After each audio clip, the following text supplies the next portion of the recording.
Oh, nag-comment na naman si Ingkong, ayaw ako tantanan. Maganda yung komento niya. Ang alam ko ng mga panahon nito kay busy, gawa ng nagbukas tayo ng mini store. Kaya hindi natin to nasagot, no? So at least nabigyan tayo ng opportunity para sagutin ito. Ang sabi niya, hindi mo ba napapansin si INC Marcoleta, todo tanggol sa mga diskaya? Ito muna ang sagutin natin. Marami naguluhan nung time na yan na parang bakit sinusuportahan ni Marcoleta ang mga diskaya, itong mag-asawa, na bakit gusto ni Marcoleta maging state witness. Once kasi pumasok ka sa pagiging state witness, ang isang witness ng isang state, ibig sabihin kahit pa paano mabibigyan ka ng pardon sa kaso mo, hindi ka pwedeng kasuhan, lahat ng sasabihin mo ay hindi pwedeng ikaso sa iyo kasi nga ikaw ay witness. Pero kailangan magturo ka ng mga matataas. So kalaban niya dyan si Ping Lacson, ang sinasabi naman Ping Lacson, bakit mo parang pumapabor ka sa mga diskaya?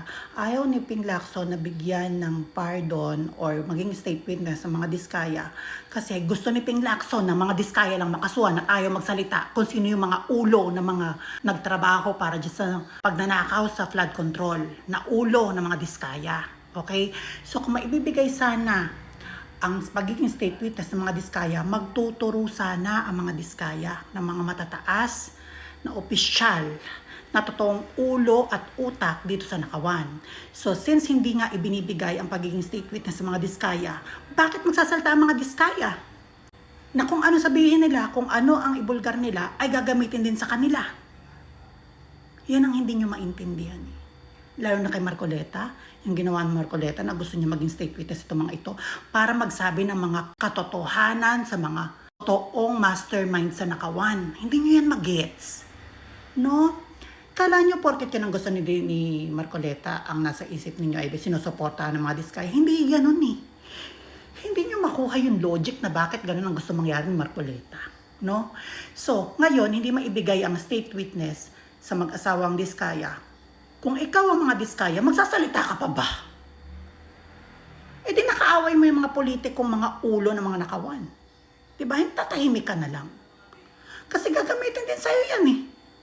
Kakasuhan ka rin ng bansa, ng Pilipinas, ng gobyerno. Dahil lahat ng sasabihin mo ay gagamitin sa'yo, kakasuhan ka, makukulong ka. Kung sino ang mga ulo at mga pagtuturo mo ay kaparehas mo ng kaso. So kung hindi kay state witness at ayaw nyo nga maging state witness siya sa ginagawa ni Marcoleta, maging state witness sila para magsalita sila ng buong katotohanan sa lahat ng Nakawan. Kasi lumalabas na yun nung una eh. Kasi yun ang hinihiling nila maging state witness eh. Magsasalita ka pa ba? Kung ikaw ang diskaya at hindi sa'yo binigay yung pagiging state witness. Inang ngayon ko napapatunayan na napaka-low ang brain cells natin.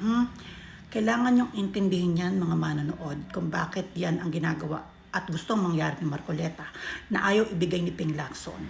Si Ping Lacson sa pagdidesisyon na huwag maging state witness sa mga diskaya, tinutuldukan niya na ang investigasyon para hindi na magsalita ang mga diskaya kasi walang proteksyon ng Pilipinas. Ayaw maging state witness. Yan ang katotohanan dyan, okay? Next tayo, high-blood mo ko. Si Villanueva naman, na magnanakaw, tinuturing na hero ng mga kareliyon niya. Aba, natural. Alam nga namang meron tumayo dyan na ibang relihiyon. Alam ang itakwil yan ng mga kareliyon niya.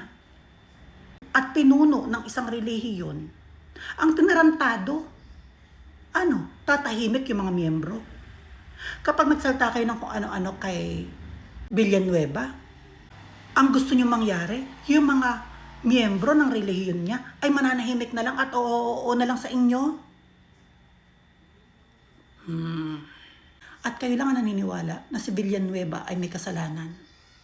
Again, ang lahat ng ibinintang sa mga Duterte, lahat ng witness ay tanim.